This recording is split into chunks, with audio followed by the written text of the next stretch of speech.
యేసుక్రీస్తు నామములో మీ అందరికీ శుభములు. ఈరోజు మనము లూకా సువార్త నుండి ప్రశ్నలు మరియు జవాబులు తెలుసుకుందాం. 1. కొండ మీద యేసుతో కూడా ఉన్న పేతురు, యాకోబు, యోహానులు నిద్రమత్తు నుండి మేల్కొని ఏం చేశారు?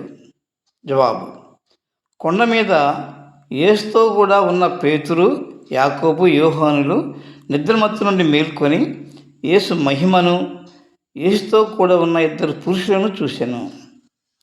2. కొండ మీద యేసుతో ఉన్న ఇద్దరు పురుషులు వెళ్ళిన తరువాత పేతురు యేసుతో ఏమన్నారు? కొండ మీద యేసుతో ఉన్న ఇద్దరు పురుషులు వెళ్ళిన తరువాత పేతురు యేసుతో, ఏలినవాడా, మనం ఇక్కడ ఉంటే మంచిది.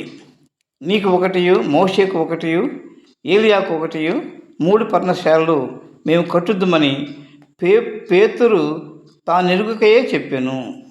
3. కొండ మీద యేసు శిష్యులు ఎందుకు భయపడ్డారు?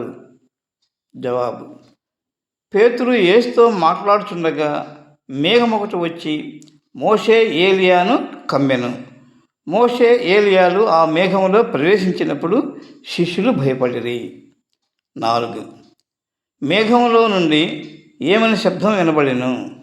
జవాబు: ఈయన అనగా యేసును నేనేర్పరచుకుని నా కుమారుడు, ఈయన మాట వినుడని ఒక శబ్దము ఆ మేఘముల నుండి పుట్టెను. 5. ఈయన నా ప్రియ కుమారుడు, నేనేర్పరచుకుని నా కుమారుడని మేఘముల నుండి శబ్దము ఏర్పడిన తరువాత ఎవరు మాత్రము అగపడెను? జవాబు: ఈయన అనగా యేసు నేనేర్పరచుకుని నా కుమారుడు, ఈయన మాట వినుడని మేఘముల నుండి శబ్దం వినబడిన తరువాత యేసు మాత్రమే కనబడెను. 6.